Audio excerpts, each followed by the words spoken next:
Hi, Roger Connect, President, Universal Accounting Center.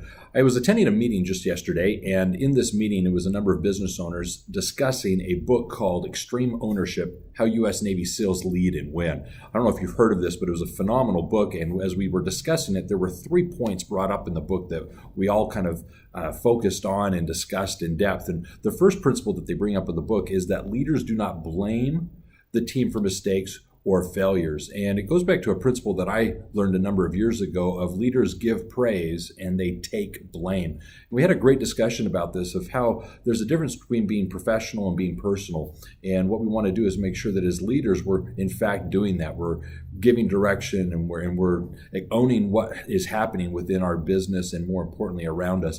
But the second principle that I thought was important to share is the fact that leaders instill within the team a winning belief, and it's a one and all mentality. So one of the things that we discussed is when a business is going well and doing great, it's easy to perhaps inspire what tomorrow will be and how it will be better. But sometimes in business, things will be difficult and there's a struggle. And what we want to do is we don't want to be indifferent to the situation and be Pollyanna and think that everything's great. But at the same time, we do have to give hope. We have to be able to show to those around us that we're going to pull through this and we're going to make it work and we're going to be successful. And they're looking in leadership for us to give that inspiration. And so that was a great discussion that a lot of people contributed to simply suggest that being inspirational and giving hope is oftentimes the very significant role of a leader. In fact, you may be the only one that can give that.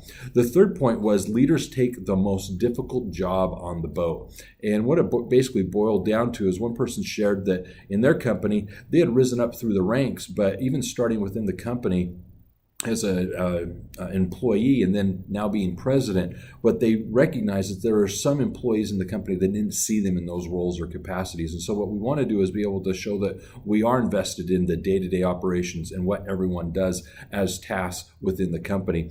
Another individual shared that there was someone who actually became president of the company simply by inheritance. The father had the son come in and become president of the business. And one of the things that the son recognized is he had a lack of respect, and the counsel he was given is he needed to be able to show that he was willing to get in and do the work with everyone else. And so we had a great discussion about that point of leaders take the most difficult job on the boat, and the employees around us need to see that we're willing to do whatever it takes and that we're willing to do what it is that needs to be done. So just wanted to share those few things with you. I felt that the conversation was excellent yesterday with these other business owners, and would encourage you to share here below what other things you feel are key principles for success in business as you're the owner and as you're leading your business and those employees that you have. So take care, have a great day, and remember this: business success is universal. Take care.